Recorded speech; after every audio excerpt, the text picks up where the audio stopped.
This call is now being recorded. This call is now taking notes. समवायी classes में आप सभी का स्वागत है। हमारे बीच में श्रीमती वर्षा श्रीवास्तव उपाध्यक्ष समवायी फाउंडेशन उपस्थित हैं, उनका स्वागत है। हमारे बीच में डॉक्टर कोमल बालवानी उपस्थित हैं, जो हमारे समवायी फाउंडेशन के प्रमोटर हैं, उनका भी स्वागत है। और वो नेचुरोपैथ हैं, उनका स्वागत है। हमारे बीच में संदीप कुमार जी उपस्थित हैं, उनका स्वागत है। तो हम लोग समवायी फाउंडेशन के सदस्य हैं और हम लोग एक्यूप्रेशर शोध प्रशिक्षण एवं उपचार संस्थान प्रयागराज से संबद्ध हैं। वहाँ के मनीषी ब्रह्मलीन एमपी खेमका सर के ऋणी हैं, जिनकी वजह से संस्थान को यह शोहरत मिली हुई है और इस थेरेपी को यह विकास मिला हुआ है। संस्थान का एक मोटो है, each one reach one, each one treat one, each one teach one. उसी को आपके माध्यम से जन जन जागरण अभियान के तहत पूरे विश्व में फैलाने का हमारा सपना है और हमें विश्वास जो अपेक्षाकृत कम खर्चीली है, उसका लाभ केवल आपको ही नहीं मिलेगा, आपके घर परिवार, पास पड़ोस, इष्ट मित्र, बंधु बांधवों को नहीं मिलेगा, वरन समस्त पीड़ित मानवता को मिलेगा। इसी विचार के साथ हम लोग आज के क्लास की शुरुआत कर रहे हैं। हमारे शीतल बासुप्रिया जी उपस्थित हैं, हमारे समवायी फाउंडेशन के प्रमोटर हैं और ये क्लास उन्होंने ज्वाइन किया हुआ है। Thank you, sir. उनका स्वागत है। तो हम लोग आज चाइनीज पर चर्चा करेंगे और हमारे बीच में सारथ ज्वाइन की है ना? सारथ ने ज्वाइन नहीं किया अभी? ठीक सर, वो ज्वाइन कर रहा है, बट ज्वाइन नहीं हो रहा है, बता रहा है। हाँ, ज्वाइन नहीं हो पा रहा, बोल रहा है ज्वाइन कर रहा है। अच्छा, कोई बात नहीं। तो ये वो उनको मालूम है कि नहीं मालूम? वो पुराने वाले से ज्वाइन करना शुरू किया उन्होंने। अच्छा, हो सकता है। देखो, मैं बताती हूँ उसको, बताती हूँ। ये वाला बता दीजिए। ठीक।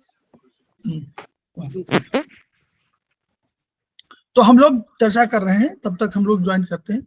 तो चाइनीज एक्यूप्रेशर पे हम लोगों ने बताया कि उनके पास 5 तत्व एलिमेंट की बात है। और एक समझ लीजिए कि 2 कंसेप्ट हैं। एक अंक के समझिए कि अंक आप समझे तो दो का अंक बहुत महत्वपूर्ण है उनके लिए, इन और यांग। तो 2 का अंक महत्वपूर्ण हुआ इन और यांग के सिद्धांत के अनुसार। दूसरा, उन्होंने कहा कि 5 हमारे एलिमेंट है, तो 5 का अंक बहुत इंपॉर्टेंट हो गया। उसके बाद उन्होंने कहा हमारी 5 एलिमेंट्स की 6 एनर्जी है, तो 6 एनर्जी 6 हमारा बहुत इंपॉर्टेंट हो गया। फिर उन्होंने कहा कि 7 इमोशंस है, 7 इमोशंस का है। और 7 इमोशंस माने 5 जो एलिमेंट थे उनके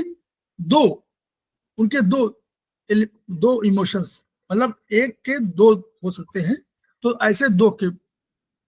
और प्लस 4 डायग्नोसिस, यानी 4 का अंक बहुत महत्वपूर्ण हो गया, 4 डायग्नोसिस सिद्धांत। और फिर 8 गाइडिंग प्रिंसिपल्स का सिद्धांत, यानी 2, 4, 5, 6, 7 और 8 का इतने अंक आपके लिए इंपॉर्टेंट हो गए। अब 4 गाइडिंग प्रिंसिपल्स क्या है? इनको उसी तरह समझ लीजिए कि अगर हम लोग आयुर्वेद की बात करें तो आयुर्वेद में क्या है, हम लोग कहते हैं कि 5 ज्ञानेंद्रियां हैं। तो उन 5 ज्ञानेंद्रियों से 4 डायग्नोसिस के कंसेप्ट है।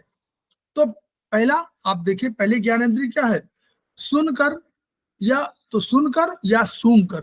सुनकर माने कान और सूंघकर माने नाक। तो सुनकर या सूंघकर, तो ये जो आप करें तो 2 ज्ञानेंद्रियों को आपने एक में। फिर आप आंखों से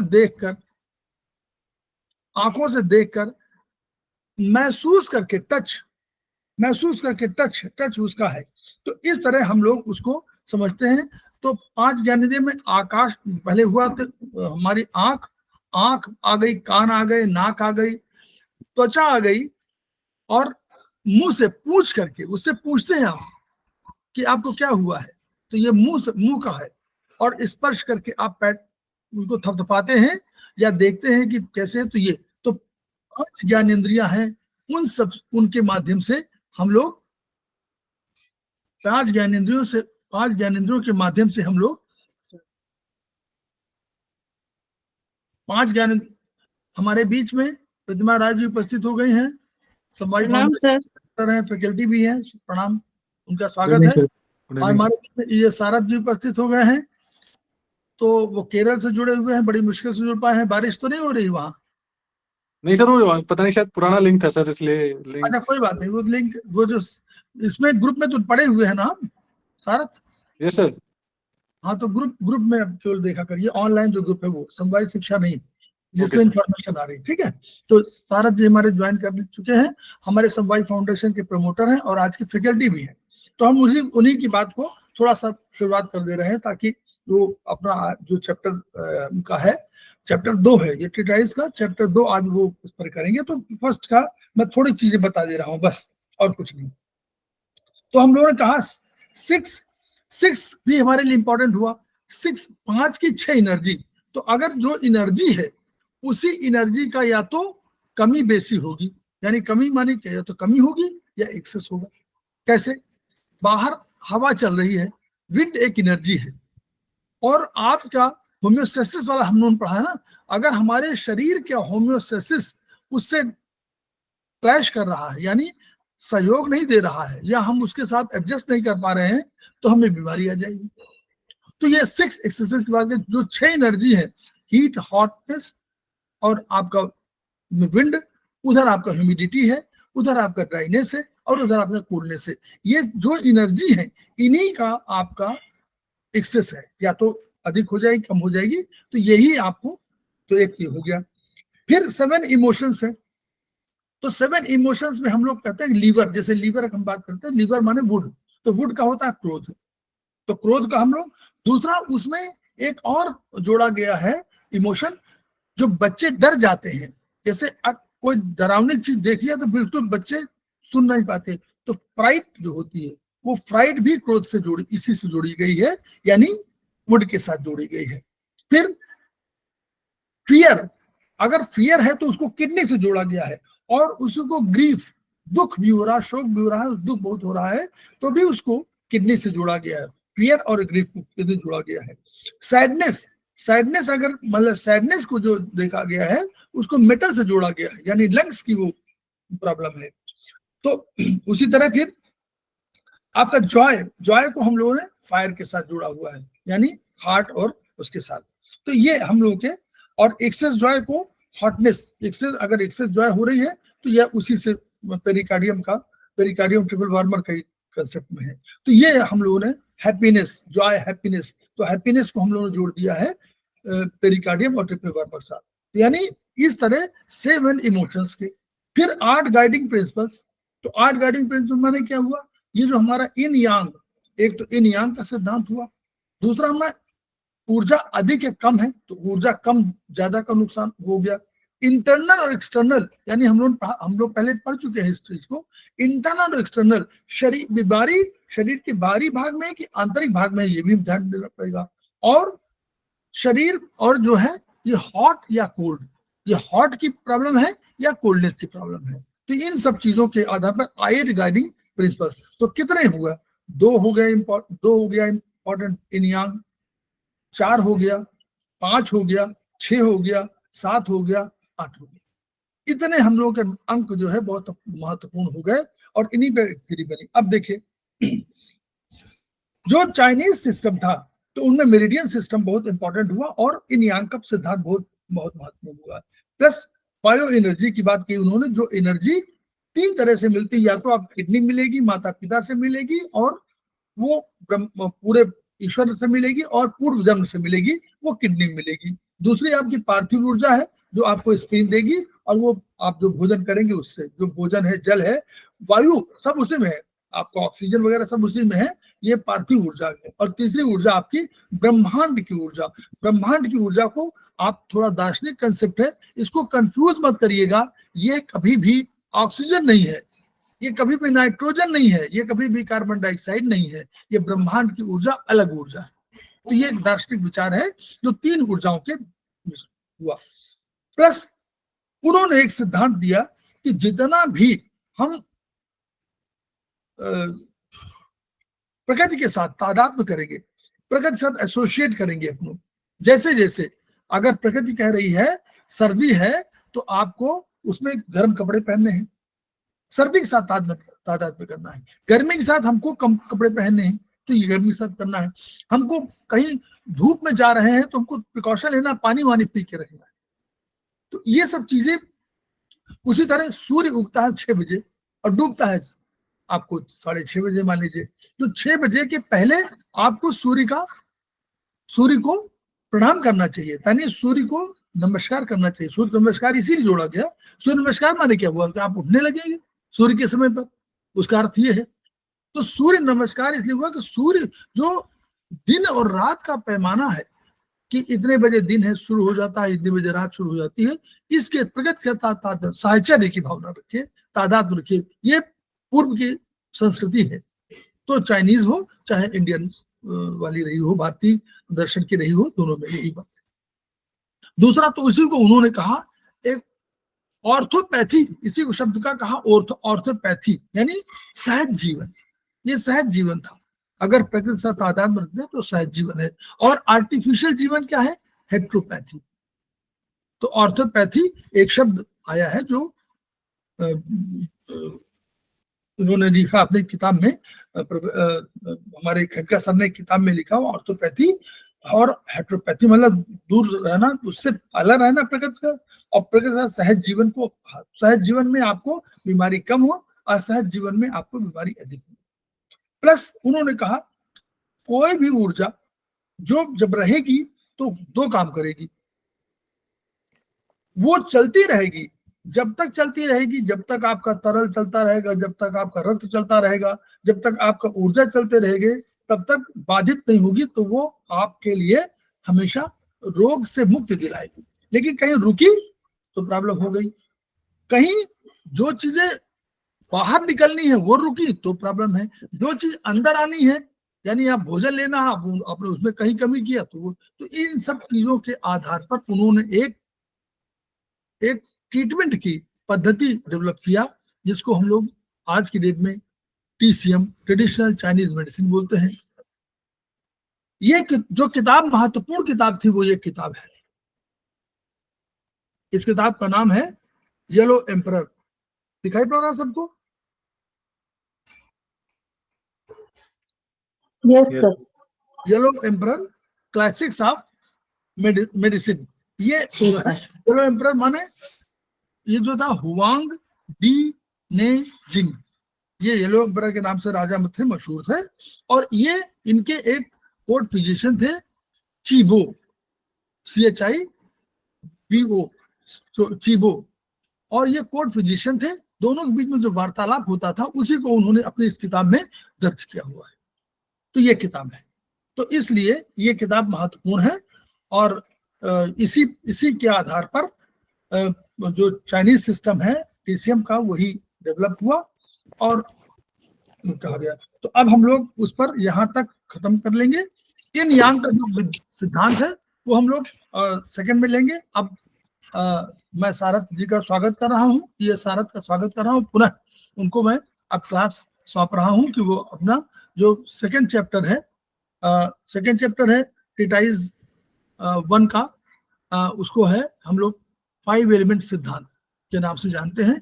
तो मैं शेयर कर रहा हूँ। शेयर कर दूंगी। पूछना चाहूंगी आपसे प्लीज जी। मैंने इसमें ये भी चैप्टर जब पढ़ा तो इसमें ये लिखा था कि जो हमारे ऑर्गन्स है ना, जो हमारे वो जो लगातार काम करते हैं वो यांग में आते हैं। जी, जो इनमें हाँ जी, तो इस बुक में शायद सही नहीं है, इसका मतलब क्या? जो लगातार काम करते हैं वो इन है, और जो कम कभी कभी काम करते हैं वो यांग है। पर बुक में ऐसा ही लिखा हुआ था सर, मुझे ऐसा लग रहा है। मैंने इसको पढ़ा तो मुझे भी थोड़ा सा लगा कंफ्यूज। गलत है वो, अगर लिखा है तो गलत है। ठीक है सर जी। जो लगातार काम करते हैं मतलब जो किडनी, लीवर, ये जितने हैं सब, इनको एक और नाम से बोला गया, बताया सॉलिड ऑर्गन। इनको सॉलिड ऑर्गन कहा गया। इन थे इसलिए भारी थे। आगे हम बताएंगे, आगे जब चैप्टर पढ़ाएंगे तो उसमें बताएंगे। इन यांग भी हम सेकंड में लेंगे। अभी ये हमारा है चाइनीज का जो 5 एलिमेंट सिस्टम है, सिद्धांत है, उस पर हम चर्चा कर रहे हैं सारथ जी के साथ। तो मैं शेयर कर दे रहा हूँ। Okay sir.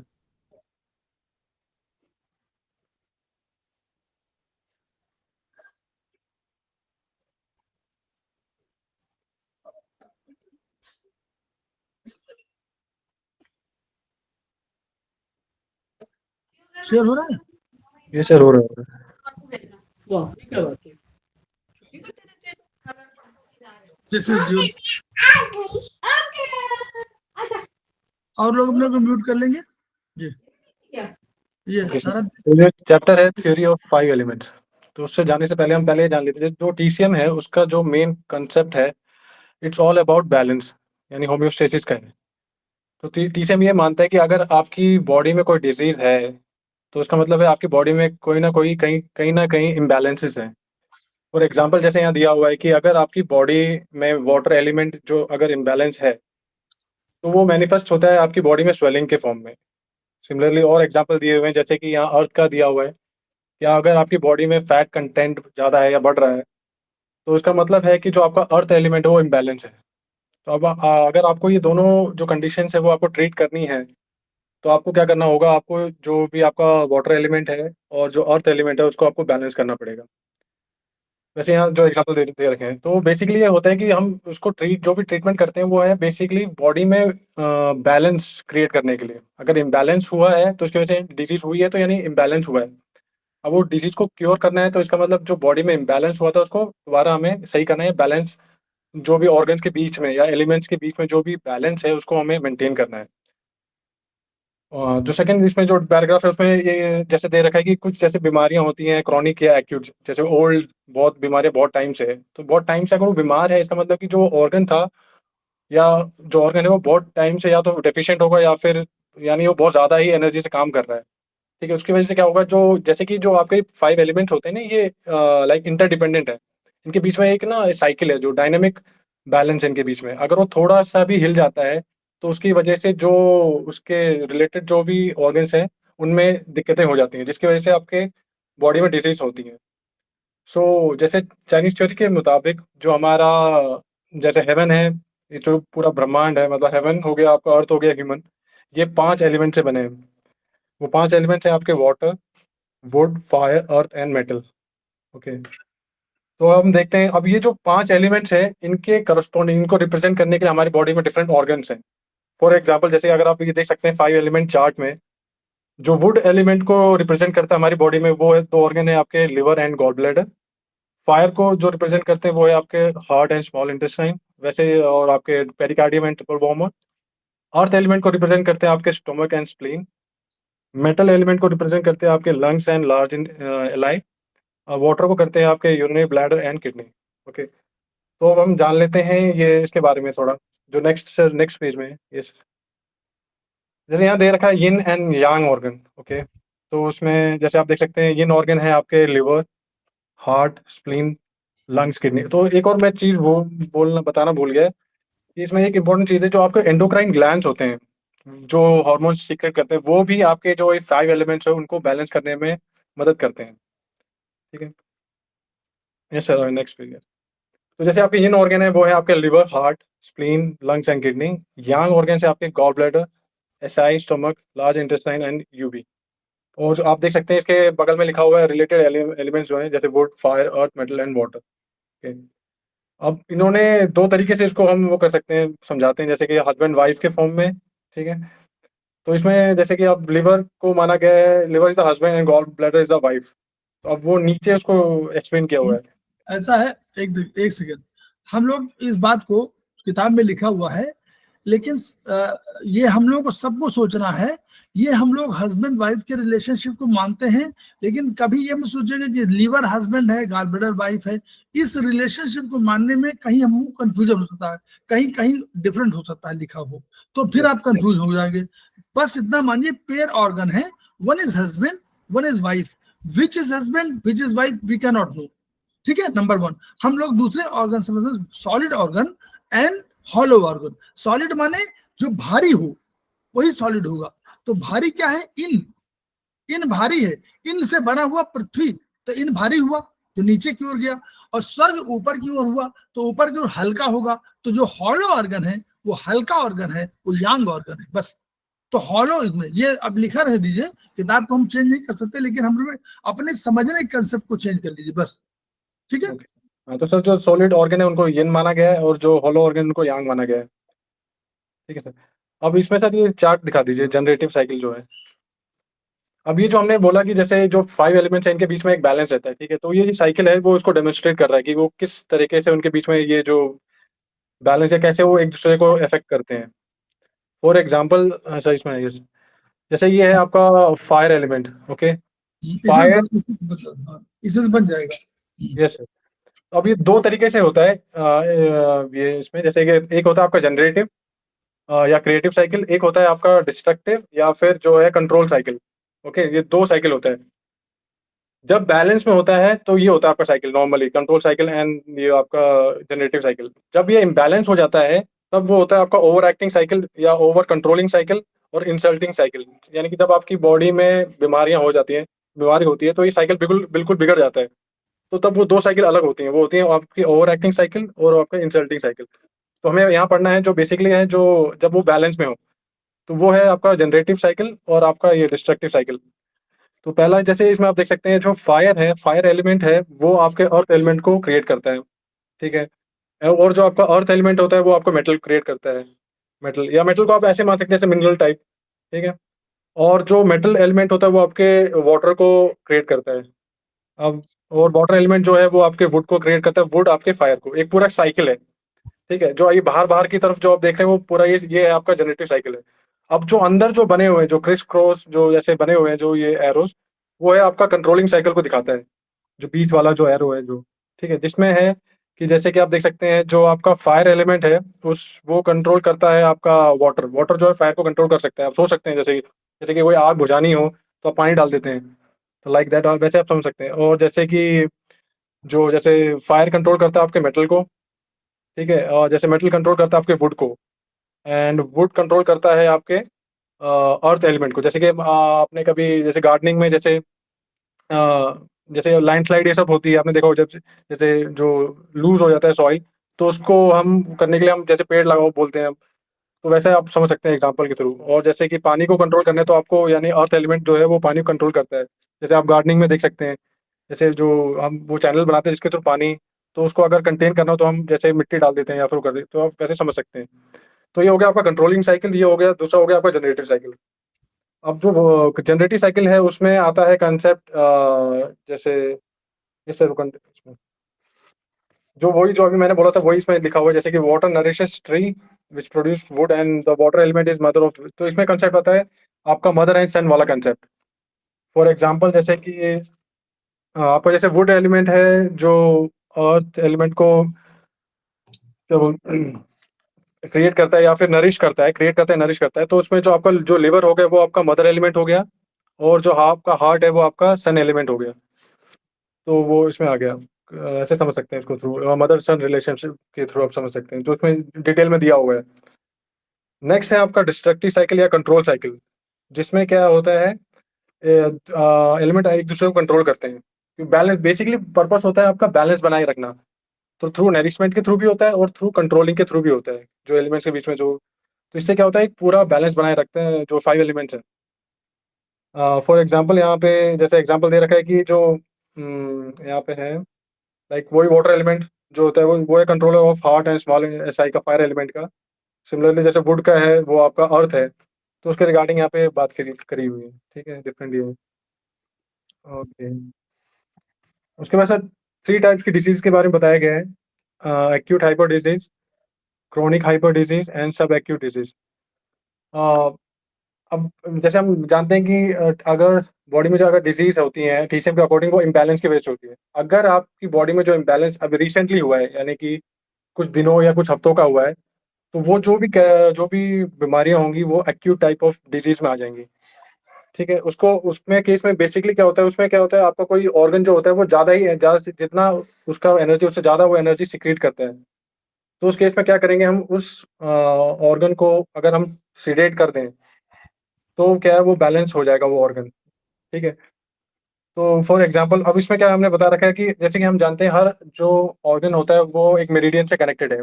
मेरिडियन होता है आपको जैसे एनर्जी पाथवे जिसके थ्रू ऑर्गन को एनर्जी मिलती है। तो हर मेरिडियन पे एक सन पॉइंट होता है, एक सेडेशन पॉइंट होता है, ठीक है? जिसके थ्रू हम अगर एक्सेस जो एनर्जी है उसको हम उस ऑर्गन से हम डिसिपेट कर सकते हैं। फॉर एग्जांपल जैसे कि यहाँ पे पीछे दे दिया हुआ है sir, like lungs and LI का है। देखिए, हाँ नहीं, ठीक है, ओके। ऐसा देखिए, जो जो पहली आप जब भी बीमारी होगी, पहली बीमारी एक्यूट होगी, और एक्यूट माने हाइपर होगी। हाइपर माने हमेशा समझते हैं कि एनर्जी बढ़ी हुई है, ये हमेशा ध्यान रखिएगा। जब भी कोई बीमारी होगी पहले शुरुआत में वो एक्यूट होगी, वो कभी पुरानी क्रॉनिक नहीं होगी। क्रॉनिक तो धीरे धीरे होगी।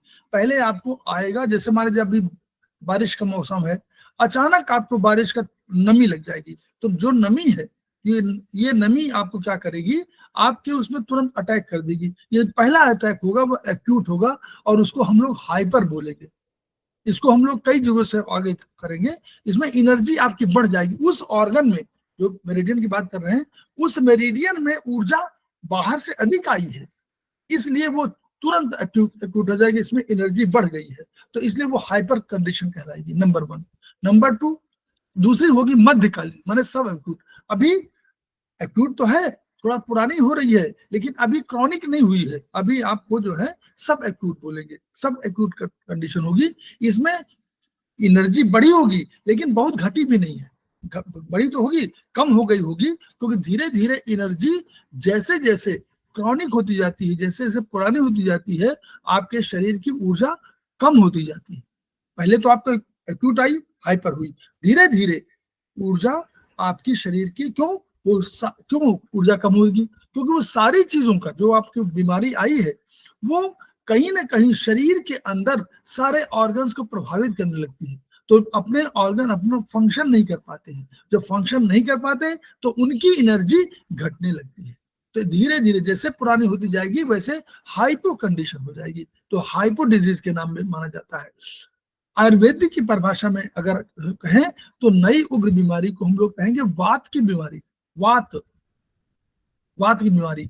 और हम मध्यकालीन वाले बोलेंगे पित्त की बीमारी, और दीर्घकालीन पुरानी बीमारी को हम लोग बोलेंगे कफ की बीमारी। ठीक है, चलिए।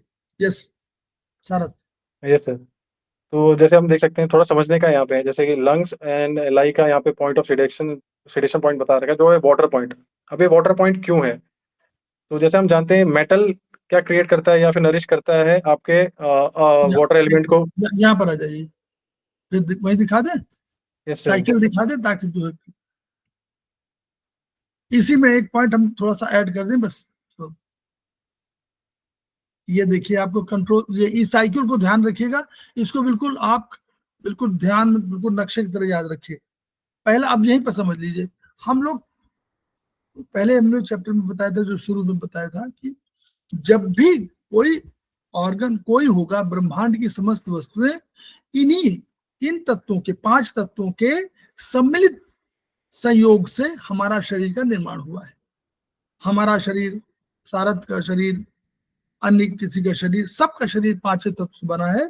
किसी में ह्यूमिडिटी वाला अधिक है, यानी अर्थ अधिक है, किसी में आपको मेटल अधिक होगा, किसी में वाटर अधिक होगा, किसी में फायर अधिक होगा, किसी में वुड अधिक होगा। सबका अलग अलग परसेंटेज होगा, लेकिन बनेगा इन्हीं से। अब दूसरा इसी में जो हम जोड़ रहे हैं कि जब इन्हीं तत्व से बना हुआ है, तो ब्रह्मांड की समस्त वस्तुएं इन्हीं के आपसी संयोग का परिणाम है। दूसरा, जब भी कोई भी चीज होगी, मेरिडियन भी होगी, तो उस मेरिडियन मार्ग में ये सारे तत्वों के कोई ना कोई रिप्रेजेंटेटिव जरूर होंगे। यहां पर ध्यान रख लीजिए बस। जैसे ध्यान रखेंगे तो वैसे, यानी कोई भी अगर फायर की मेरिडियन होगी, यानी अगर हार्ट की मेरिडियन होगी, तो उसमें फायर भी होगा, अर्थ भी होगा, मेटल भी होगा, वाटर भी होगा और वुड होगा। क्लियर कि नहीं ये बात? यस सर, जी सर, जी सर। इसका मतलब क्या हुआ कि कोई भी मेरिडियन होगी, उसमें 5 एलिमेंट जरूर होंगे, 5 एलिमेंट होंगे। तो एक एलिमेंट तो उसी का अपना होगा, क्योंकि उसी का, वो भी तो किसी को रिप्रेजेंट कर रहा है, तो एक तो उसका होगा और 4 दूसरे होंगे। पूरा घर ये परिवार की तरह है। एक बाबा है, एक पिता है, एक बेटा है, उसका बेटे का बेटा है, उसके बेटे का बेटा है। इस तरह 5 लोग हो करके और पूरे परिवार का निर्माण कर रहे हैं। यही रिलेशनशिप है पूरे उसमें। तो इसलिए वो 5, वो अब कोई देखिए, जो सारथ कह रहे हैं, सारथ इस चीज बताइए, अर्थ वाला वो। Yes sir. आप जैसे इसमें दे रखा है कि लंग्स एंड एलआई का जो है सेडेशन पॉइंट है वो है आपका वाटर पॉइंट। अब ये वाटर पॉइंट कैसे हुआ?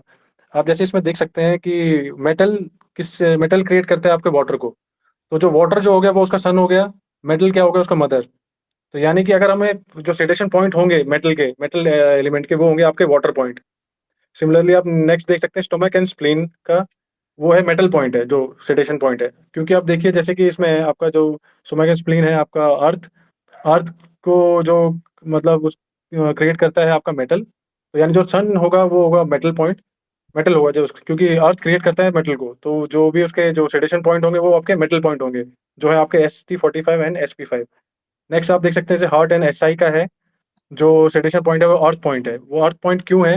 क्योंकि जो अर्थ है वो सन है एंड जो फायर है वो मदर है।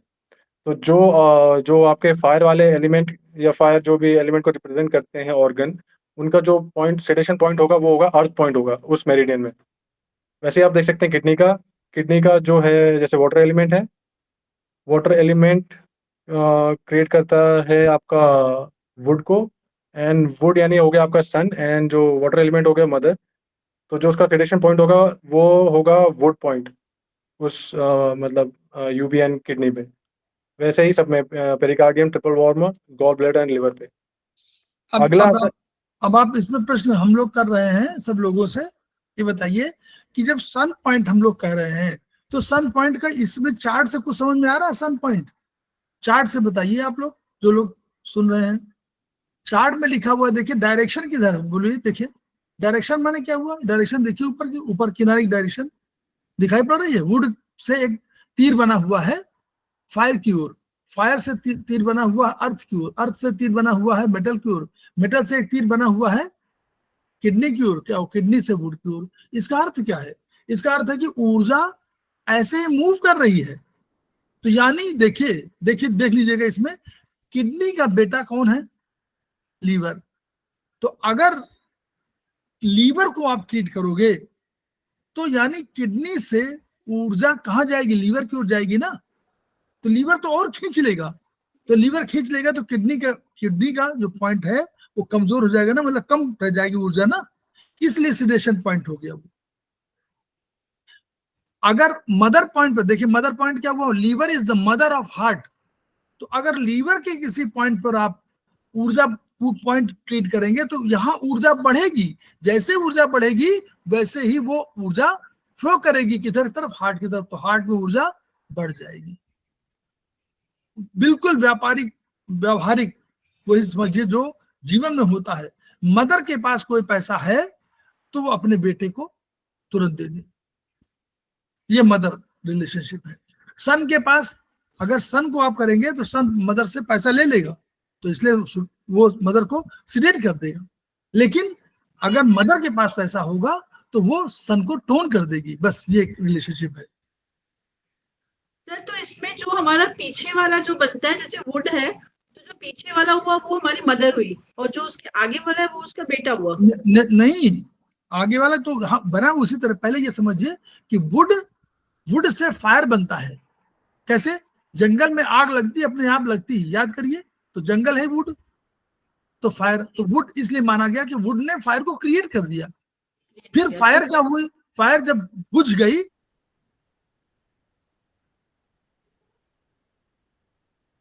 सर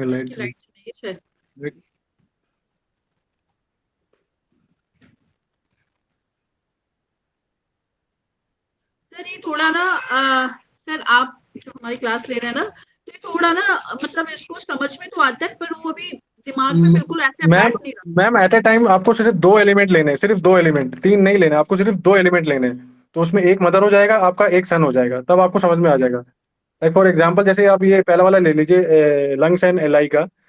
तो जो लंग्स एंड एलआई है वो उसका जो हेलो जी सर आ रही मेरी? आ रही है सर।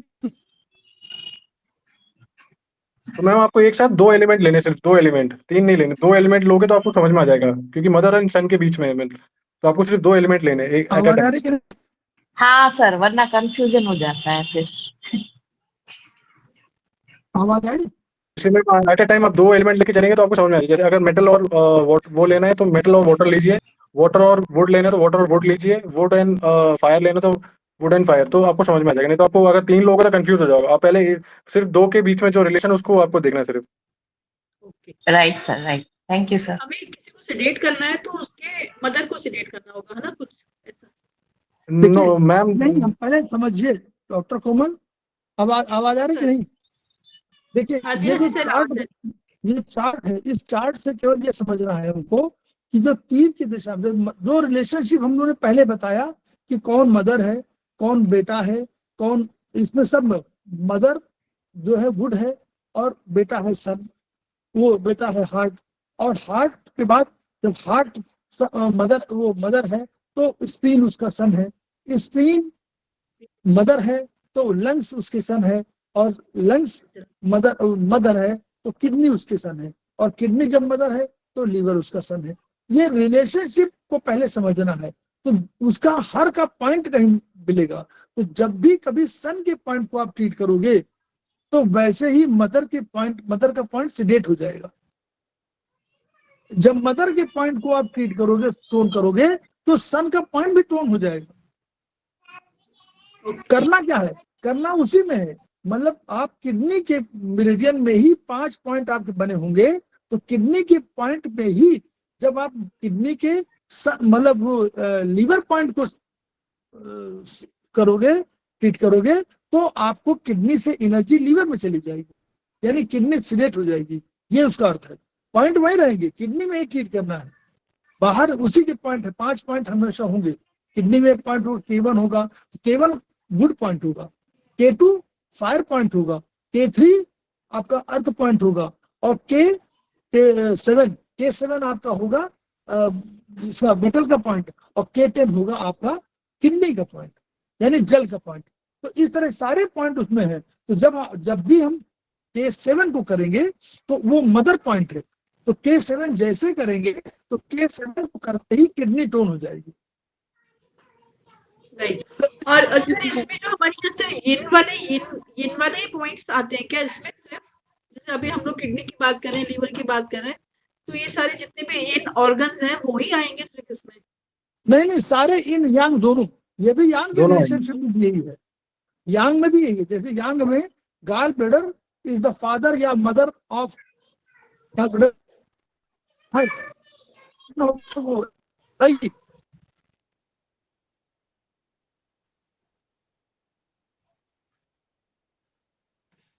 मैम सेम ही रहेगा वो, फादर में भी सेम ही रहेगा। सारे वही रिलेशनशिप है। वो हमारे फादर में आ जाएंगे या हमारे मदर वाले में आ जाएंगे?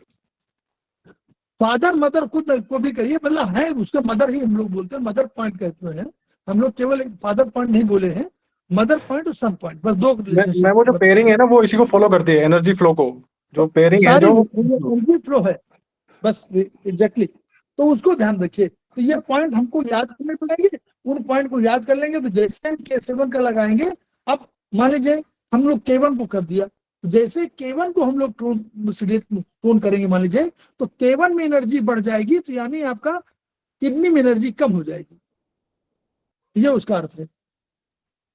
थोड़ा टाइम लगेगा, थोड़ा कंफ्यूजिंग है, थोड़ा टाइम आप थोड़ा। ये कंफ्यूजन नहीं है, इसी चार्ट को केवल याद रखिए, बस ये चार्ट को याद रखिए, पॉइंट हम लोग क्लियर होंगे उसके। ठीक, ये सारा। सर अगला है सर, जैसे क्रोनिक हाइपोटेंशन। शेयरिंग नहीं हो पा रही है, वो नहीं लाइट मेरी आ रही होगी, मैं अभी 2 मिनट में कर रहा हूँ, देखता हूँ कि हो सकता आ गई हो।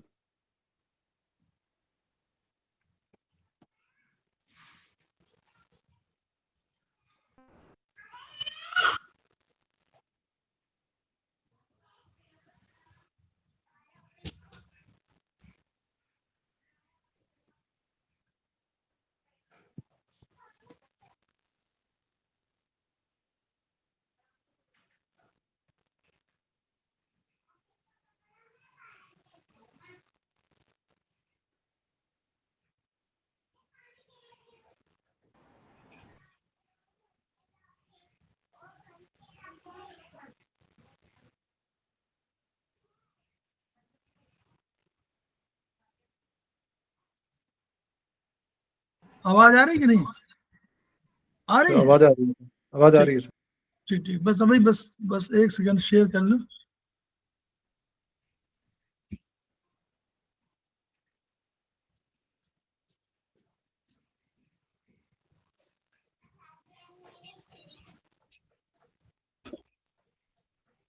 हाँ अब हाँ चलिए। अब हाँ सर, अगला है आपका क्रोनिक हाइपो डिजीज में। हाइपो डिजीज इसमें क्या होता है? हाइपो बेसिकली इसमें क्या, जो आपका ऑर्गन होगा वो आपका डेफिशिएंट होगा। तो उस केस में क्या करेंगे, जब डेफिशिएंट है तो उस केस में हमें उस ऑर्गन को टोन करना पड़ेगा। अब वो टोन कहाँ से करेंगे? जो हमारे साइकिल के हिसाब से हमें मदर से एनर्जी लेनी पड़ेगी। तो वही नीचे दिखाया हुआ है। जैसे कि आप मेरिडियन वाइज देखते हैं, जैसे लंग्स एंड एलआई का है, तो उसका जो पॉइंट ऑफ टोनिफिकेशन वो अर्थ पॉइंट होगा, क्योंकि जो अर्थ लंग्स एंड एलआई है वो आपका है मेटल, और जो मेटल की जो मदर है वो है अर्थ। तो उसमें जो LU9 होगा, जो उसका अर्थ पॉइंट होगा, वो अगर उस पर हम ट्रीट करते हैं तो उसको टोन कर देगा। सेम एलआई वाली मेरिडियन पे वो पॉइंट है आपका LI11, जो उसका अर्थ पॉइंट है। तो क्योंकि सेंस उसका मदर है, like for example stomach and spleen ले लेते हैं, जो है आपका अर्थ एलिमेंट। एंड तो अर्थ को क्रिएट कौन करता है? आपका फायर। तो जो जैसे ST41 या SP2 होंगे, वो आपके क्या होंगे? फायर पॉइंट होंगे, यानी कि जो आपके टोनिफिकेशन पॉइंट। क्योंकि आपका डेफिशिएंसी है ना, तो आपको टोन एनर्जी चाहिए, तो आपको टोन करनी पड़ेगी इन फायर पॉइंट को। लाइक फॉर हार्ट के केस में हार्ट की मदर है आपकी वुड। तो उस केस में आपके वुड पॉइंट पे अगर हम ट्रीट करें तो वो आपके टोनिफिकेशन पॉइंट होंगे। यूबी एंड किडनी है आपके वाटर एलिमेंट। एंड तो वाटर एलिमेंट है। वाटर कैसे क्रिएट होता है? आपका मेटल से। तो जो उसके मेटल पॉइंट होंगे वो आपके टोनिफिकेशन पॉइंट होंगे। तो सेम वही प्रोसीजर है, सब कुछ सेम ही है। थोड़ा अब समझ में आ गया होगा आपको कैसे करना है। अगर इन पॉइंट से मेथी भी लगा देंगे, मेथी या मटर कुछ भी लगा देंगे, तो ये उसका रिजल्ट वही देंगे। ठीक है, अगर सिर्फ आपको मदर दो एलिमेंट लेके चलना है आपको, तो आपको कंफ्यूजन नहीं होगी। देन तीसरा है आपका जो सब एक्यूट डिजीजेस, यानी कि जो ना ज्यादा पुरानी हो ना ज्यादा नहीं हो। तो उसके केस में जो भी रिक्वायरमेंट है, अगर डेफिशिएंट हो तो डेफिशिएंसी के हिसाब से, अगर मतलब सरप्लस है सरप्लस के हिसाब से हम उसको ट्रीट करते हैं। एक और इम्पोर्टेंट बात यहाँ करी गई है कि यहाँ जैसे हमने ये सबसे बेसिक तरीका देखा कि आपने सेडेशन पॉइंट पे वो कर दिया, ट्रीट कर दो, सेडेट हो जाएगा। टोनिफिकेशन पॉइंट पे करेंगे तो 25 हो जाएगा। बट इसको करने के बहुत सारे तरीके होते हैं, जो आप देख सकते हैं आपका जो फिगर 4 में, जिसमें आप देख सकते हैं आपके सेडेशन पॉइंट बहुत सारे मिलेंगे। सर एक फिगर 4 दिखा दीजिए। Figure 4 sir, page number 10।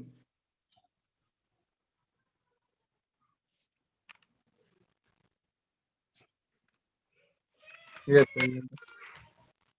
तो इसमें आप देख सकते हैं, मतलब आपको सीडेट और टोनिफाई करने के बहुत सारे पॉइंट है। एक एक पॉइंट नहीं, बहुत सारे पॉइंट है। तो हम डिफरेंट डिफरेंट तरीकों से इसको, जो भी हमारा जो होम्योस्टेसिस है या फिर जो बैलेंस है, हम उसको ला सकते हैं। मतलब जो इम्बैलेंस हो उसको बैलेंस कर सकते हैं बहुत अलग अलग तरीकों से। तो उसके बारे में बताया हुआ है। तो बेसिकली तो उससे पहले एक और चीज़ है, मैं सर इसमें थोड़ा मुझे एक दो पॉइंट्स एक्सप्लेन करने सर 5 एलिमेंट चार्ट में। लाइक आप देख सकते हैं सर, एक दिखा देंगे 5 एलिमेंट चार्ट। हाँ ठीक। तो जैसे TCM में क्या किया, जो जैसे कि चाइनीज में आप एक्यूपेंचर ये सब करते हैं, उसके अलावा चाइनीज हर्ब्स भी होते हैं, जो हर्ब। ये यस सर। हाँ ये यस सर, ये वाला। तो दिख सर रहा है हाँ, पूरा, दिख रहा है कि नहीं? छोटा दिख रहा है क्या? ये सर छोटा दिख रहा है। इसको थोड़ा सा बड़ा करें क्या? मुझे थोड़ा बहुत आता है। आगे बड़ा हो गया? हो गया बड़ा? सर वो बुक्स में देख लेंगे सर। सर नहीं, हम जूम करके देख लेते हैं सर। बड़ा हो गया, पहले से बड़ा हो गया। यस, हाँ बोलिए। हाँ तो सर, जैसे जो चाइनीज हर्ब्स होते हैं, तो जैसे हमने पढ़ा कि जो भी इस ब्रह्मांड में जो भी चीज़ें सब इन्हीं 5 एलिमेंट से बने हैं। तो जो चाइनीज TCM में, तो उन्होंने हर्ब्स को भी ऐसे ही 5 उसमें एलिमेंट में बांटा है, विद जैसे टेस्ट के हिसाब से। तो आप जैसे देख सकते हैं, जैसे सार टेस्ट हो गया, वो वुड एलिमेंट को रिप्रेजेंट करता है। यानी कोई हर्ब अगर सार फील होता है उसको खाने से, तो वो वुड एलिमेंट को रिप्रेजेंट करता है। सेम वैसे आप आगे देख सकते हैं कि डिफरेंट, लाइक बिटर हो गया, बिटर वो फायर एलिमेंट को रिप्रेजेंट करता है, यानी वो हर्ब फायर एलिमेंट को रिप्रेजेंट करेगा। एंड देन है आपका स्वीट, जो अर्थ एलिमेंट को रिप्रेजेंट करेगा हर्ब। जैसे अगर पंजेंट स्मेल आती है या फिर सॉल्टी है, तो इन्होंने हर चीज़ को 5 एलिमेंट के बेसिस पे वो किया। जैसे इमोशंस हो गए, डिफरेंट इमोशंस हो गए, सीजन्स हो गए, तो सब इन्होंने इन 5 एलिमेंट्स के बेसिस पे उनको डिफरेंशिएट किया है। तो ये सर इतना ही था सर मेरे साथ। जी सर ठीक, thank you sir. Very good.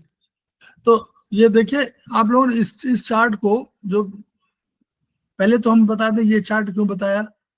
देखिए ये आपका summary of the more important types of acupuncture points ये है।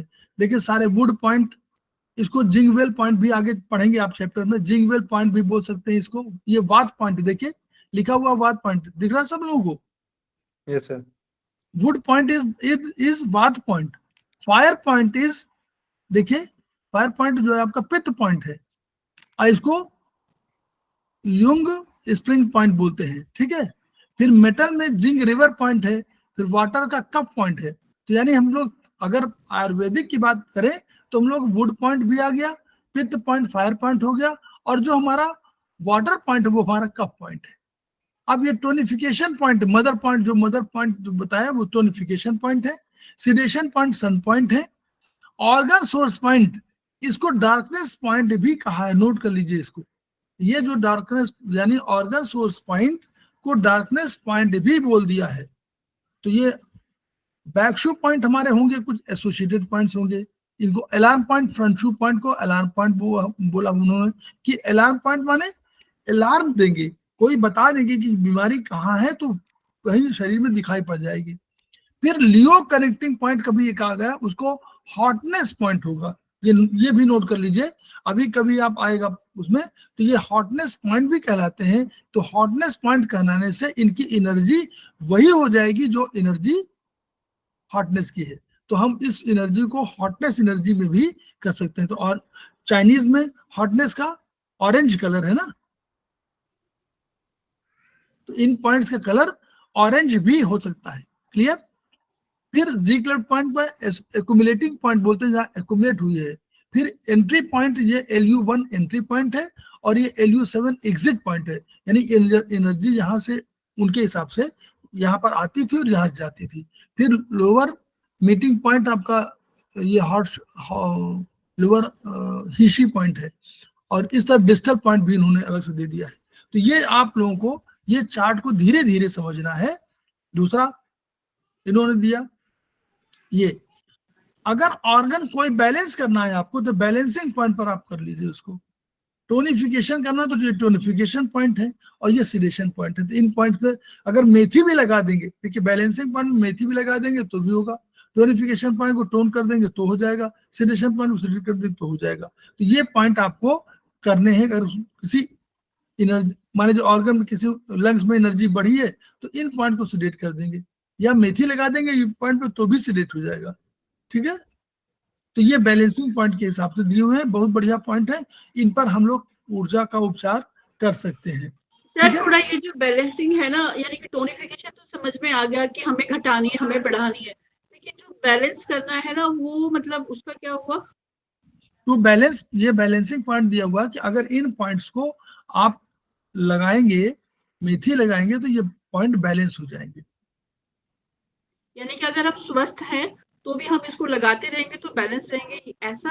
हाँ हाँ, ऐसा भी है कि आप अगर उसको लगाते हैं तो ये आप स्वस्थ रहेंगे, बैलेंस रहेगी एनर्जी। और अगर मान लीजिए कहीं आपको लग रहा है कि आपको, जैसे आप शुरू में है नहीं समझ में आ रहा है कि आपको किसी पर्टिकुलर ऑर्गन में एनर्जी बढ़ी घटी है, मान लीजिए लंग्स में है, आपको नहीं मालूम कि हमको खांसी आ रही है, थोड़ा बहुत आती है कभी बीच में, कभी नहीं आती, आपको लग नहीं रहा है कि आपको पता नहीं एनर्जी हमारी बढ़ी कि घटी है, ये हो सकता है। या लेमैन है, अभी भाषा दोनों जानते हैं, तो हम लोग कुछ और नहीं कर सकते। तो बैलेंसिंग पॉइंट पर हम लोग अगर लगा देंगे तो भी हमारा वो ऑर्गन बैलेंस होने लगेगा। ठीक है। और जब आप पढ़ने लगेंगे, जब आप और ज्ञान अर्जित करेंगे तो आप, हम लोग बहुत से तरीके भी जानते हैं ना कि LU9 को अगर आपको देखना हो कि लंग्स में आपकी एनर्जी बढ़ी घटी नहीं, तो LU9 या 2-3 पॉइंट अगर है तो उन पे एनर्जी चेक कर लेंगे कि हमारा एनर्जी बढ़ी घटी है। दूसरे से, अपने से नहीं चेक होता, अपना दूसरे का चेक होता है। ठीक है। तो अपने को चेक नहीं करना चाहिए क्योंकि अपना चेक नहीं हो पाता है। तो जो हमारी बताया था उंगलियों का, ये आगे पढ़ा आयुर्वेद में है ये कि उंगलियों के आधार पर है, कैसे है, तो वो एनर्जी का नापने का तरीका है कि हमारे मेल के राइट इंडेक्स फिंगर में पॉजिटिव वो होता है, नॉर्थ पोल होता है, और फीमेल के राइट इंडेक्स फिंगर में साउथ पोल होता है। तो उसके आधार पर हम लोग भी एनर्जी को चेक कर सकते हैं। तो मान लीजिए नहीं चेक करना आता है टोनिफिकेशन आपको लग रहा है कि अब आपको लग रहा है कि लंग्स में एनर्जी हमारी बहुत वीक वाइज है, अभी आप पढ़ेंगे वीक वाइज है, लंग्स में एनर्जी घटी, तो ये टोनिफिकेशन पॉइंट लगा दीजिए। लंग्स में लग रहा है कि बहुत खांसी तेज आ रही है और 5 बजे आप देखते हो तो बहुत तेजी से आने लगती है और 3 से 5 में, तो यानी समझ लीजिए कि आपको लंग्स का अटैक, मतलब कहीं एनर्जी का अटैक हो गया तो सेडेशन करना है, तो ये पॉइंट लगा दीजिए। Right sir. फिर उसके बाद ये पॉइंट हो गया, सेडेशन पॉइंट हो गया। फिर उसमें बताया ये जो जिसको सारा बता रहे हैं, बहुत बढ़िया पॉइंट बता रहे हैं, वो सारथ बता रहे हैं कि ये जो एलिमेंट चार्ट है, ये एलिमेंट चार्ट पेज नंबर 10 में दिया हुआ है। पेज नंबर 8 में है क्या? पेज नंबर किस में है? ये 8 में है क्या? 4 में है सर, इसमें 4 में है। ये पेज नंबर 4 को आपको कभी नहीं भूलना है। ये आप जितने भी सेमेस्टर पढ़ेंगे ये आपको 5 एलिमेंट चार्ट पूरा पीछा नहीं छोड़ेगा और कभी वेल एक्सप्लेन्ड नहीं हो पाएगा। बार बार कह रहा हूं, देखिए ये अपने आप में बहुत बड़ा वो है। कोई भी एलिमेंट, पहले देखिए मेरिडियन लिखा हुआ है, दूसरा ऑर्गन लिखा हुआ है। कंसेप्ट हमने उस दिन बताया था कि ऑर्गन में ऊर्जा जब बाहर से आती है तो किसी एलिमेंट में जब जाती है तो उसके 2 भाग हुए, एक एलिमेंट का भाग हुआ यांग, एक एलिमेंट का भाग हुआ इन। तो इन ऑर्गन अलग हो गया, यांग ऑर्गन अलग हो गया। तो पहले उस एलिमेंट में जब भी गई, मान लीजिए लंग्स में आती 3 से 5, याद करिएगा 3 से 5 आई लंग्स में, तो लंग्स में जब आई 3 से 5, तो अब लंग्स के बाद कहां जाना चाहिए बोलिए, आप लोग बताइए। लंग्स के बाद जाएगी हमारी उसी एलिमेंट में तो रहेगी। अभी तो पूरा नहीं हुआ, 2 घर है ना उसके भाई, मेटल के 2 घर है ना, एक है लंग्स और एक है लार्ज इंटेस्टाइन। तो पहले जब लंग्स में गई तो फिर दूसरा बाद में तो वो लार्ज इंटेस्टाइन में जाएगी, क्लियर कि नहीं? पहले लंग्स में जाएगी तो उसके बाद लार्ज इंटेस्टाइन में जाएगी। तो इसको हम लोग एक शब्द और बोलते हैं, कभी सुनिएगा, इसमें कहते हैं कि पोलैरिटी चेंज हो गई। तो पोलैरिटी चेंज हो गई, इन जो है इन की पोलैरिटी डिफरेंट है और यांग की पोलैरिटी डिफरेंट है। पोलैरिटी है ना, एक प्लस एक माइनस, यही तो होगा। अगर पेयर ऑर्गन है तो एक प्लस होगा एक माइनस होगा, ये तो हम लोग कहेंगे, इसी रूप में तो कहेंगे। तो पोलैरिटी चेंज हो गई यहाँ पर, एक पॉजिटिव एक निगेटिव। अब उसके बाद मेटल पूरा हो गया, Li खत्म हो गया। तो अब ध्यान रखिएगा, यांग है, लार्ज इंटेस्टाइन यांग है, तो 5 से 7 जब यांग में रहेगी तो हमेशा जब भी किसी दूसरे एलिमेंट में जाएगी तो उसके यांग में जाएगी, तो तुरंत हमारी स्टमक में चली गई, उसके बगल में नीचे स्टमक है तुरंत। जैसे जैसे Li को आप देखेंगे उसी के बगल में स्टमक है, ऊपर की तरफ स्टमक है, तो स्टमक में चली गई। स्टमक है देखिए अर्थ का, तो स्टमक में जब चली गई तो 3 से 5, 5 से 7 या 7 से 9 हो जाएगा। अब जब स्टमक में रहेगी तो वो अर्थ में आ गई है। अब स्टमक में जब आएगी तो वो देखिए यहां लार्ज इंटेस्टाइन से पोलैरिटी चेंज नहीं किया, यांग से यांग में रही। नाउ अब वो जब यांग में पूरा समय बीत गई तो फिर पोलैरिटी चेंज करेगी, इन में आ जाएगी। क्यों? उसको अर्थ में ही रहना है, तो वो फिर चली जाएगी स्पिन में। तो 9 से 11 स्पिन हो गया। अब स्पिन से जब हटी तो स्पिन बगल में स्टमक के जस्ट नीचे बगल में है, ठीक। अब इसके पास देखा उसने कि स्टमक के ऊपर कहां पर हार्ट है, बिल्कुल जस्ट ऊपर हार्ट है, तो वो हार्ट में चली गई। तो हार्ट में देखिए स्प्लीन से हार्ट में जाएगी, SI में नहीं जाएगी, स्मॉल इंटेस्टाइन में नहीं जाएगी। क्यों? क्योंकि पोलैरिटी इसकी वही रहेगी। अपने ऑर्गन अपने अर्थ एलिमेंट में तो पोलैरिटी चेंज करेगी, लेकिन दूसरे में तो जब जाएगी तो पहले अपने पोलैरिटी में रहेगी, मानी जिस पोलर में थी इन में थी तो इन में रहेगी, यांग में थी तो यांग में रहेगी। ये क्लियर हो रहा ना? तो वो चली गई हार्ट में, तो हार्ट में जब 9 से 11 हो, वो 11 से 1 हो गया। अब जब यांग में चली गई, वो इन में चली गई, तो उसके बाद फायर का दूसरा पॉइंट जो उसका है वो है स्मॉल इंटेस्टाइन। तो 1 से 3 स्मॉल इंटेस्टाइन में आ गई। अब ये पोलैरिटी फिर चेंज नहीं करेगी, दूसरे जब भी दूसरे उसमें जाएगी एलिमेंट में तो इसी पोलैरिटी में रहेगी, यानी यांग से यांग में रहेगी। तो अब वो स्मॉल इंटेस्टाइन से जब भी जाएगी यूबी में चली जाएगी, उसके जस्ट नीचे यूबी है तो यूबी में चली गई। अब यूबी में चली गई तो यूबी माने देखिए यूबी किडनी का पॉइंट है, वाटर यानी किडनी वाटर में आ गई। अब वाटर में यांग से यांग में आई तो वो फिर रही 3 से 5 रह गई। अब 5 से 7 फिर किडनी में चली गई, क्योंकि वाटर पे पूरा नहीं हुआ, वाटर में तो यांग पूरा हुआ लेकिन अब तो इन में जाना है तो अब किडनी में चली गई। तो 7 से 9 आपकी किडनी हो गई, 5 से 7 किडनी हो गई। फिर अब 7 बजे के बाद 9 बजे एक पेरिकार्डियम रह गया अभी, तो पेरिकार्डियम में चली गई वो, तो किडनी से पेरिकार्डियम में आ जाएगी वो, और पेरिकार्डियम में आ गई तो वो उसका समय हो गया 7 से 9। फिर उसके बाद हॉटनेस वाली है तो उसके व्यांग में चली गई, अब उसने पोलैरिटी चेंज कर दिया, ट्रिपल वार्मर में आ गई तो ट्रिपल वार्मर में 9 से 11 हो गया।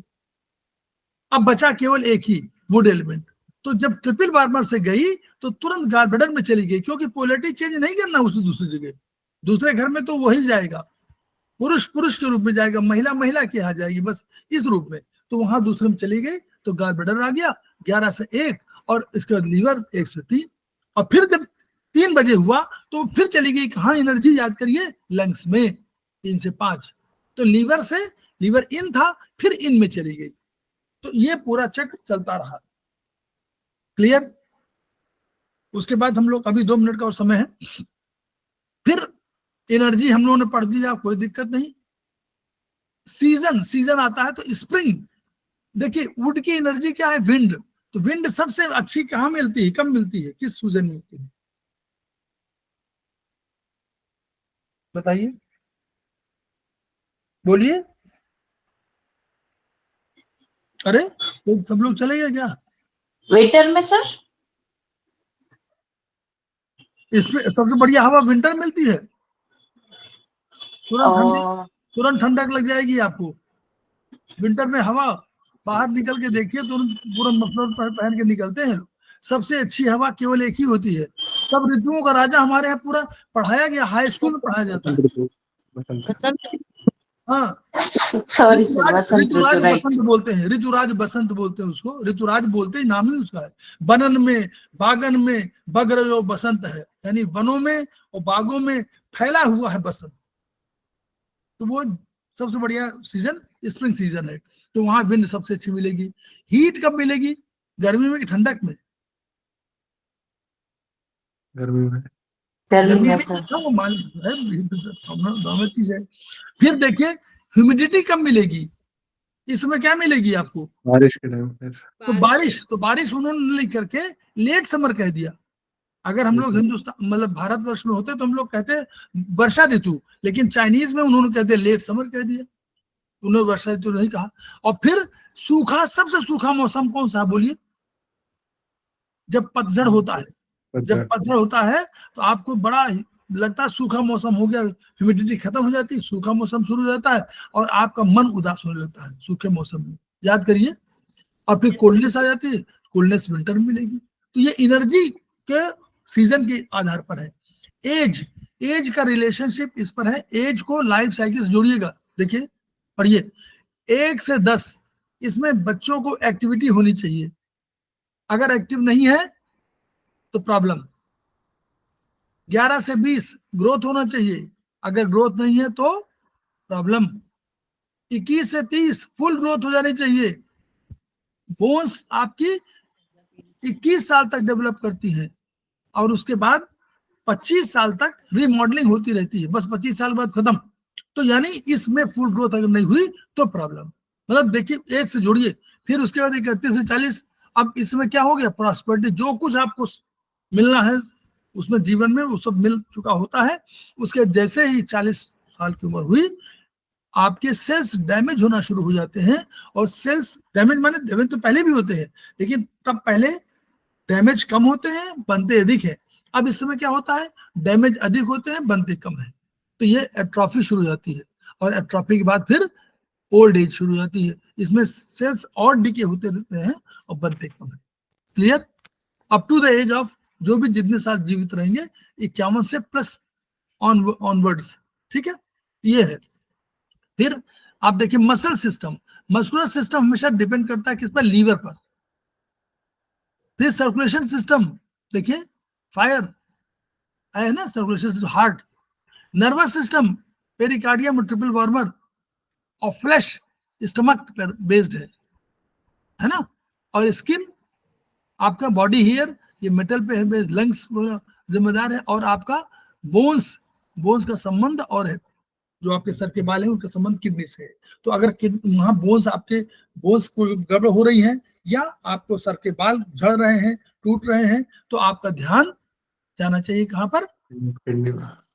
तो ये सब चार्ट है, इस चार्ट को खूब पढ़िएगा। इसको पहले भी आपको बताया जा चुका है, जो लेक्चर है इसमें व्हाट इज एक्यूपंक्चर, उसमें भी इस चार्ट को बताया गया है। इसलिए इसको खूब पढ़िए, और जितना ये इसको पढ़ेंगे उतना आपका ज्ञान बढ़ेगा, उतना ही आपको ट्रीटमेंट का पैटर्न अच्छा हो जाएगा।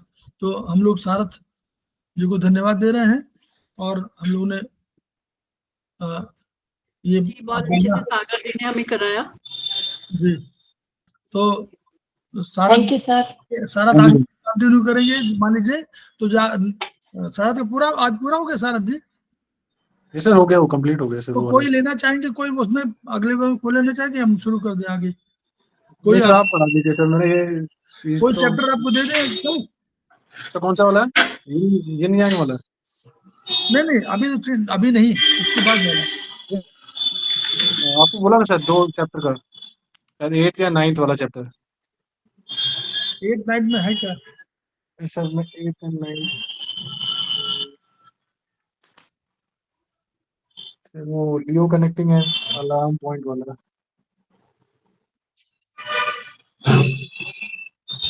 8 आपका है, लियो कनेक्टिंग पॉइंट है। तो 8 वाला दे देते हैं, और 8 के साथ और दे दीजिए दूसरा। सो 8 9 8 के साथ कोई और दे देते हैं।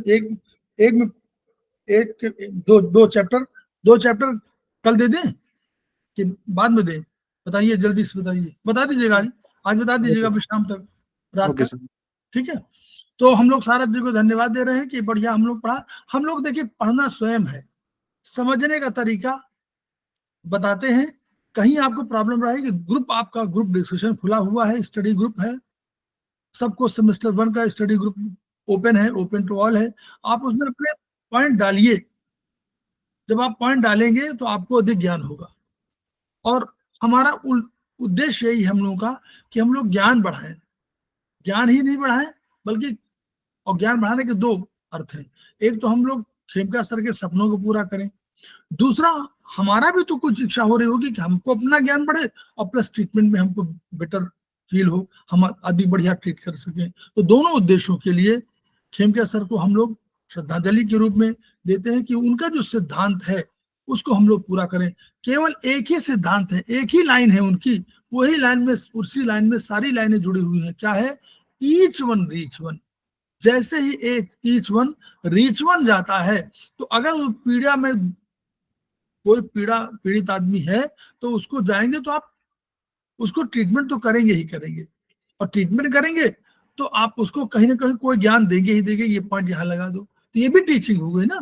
तो टीचिंग मतलब ये हुआ कि ईच वन रीच वन में तीनों पॉइंट्स, जैसे इन यांग में पढ़ेंगे आप आगे चल के, इन यांग में तीनों जुड़े हुए हैं, हॉट और ठंडा, बाहरी, अंदर कम ज्यादा, ये सब इन यांग के ही प्रस्फुटन है।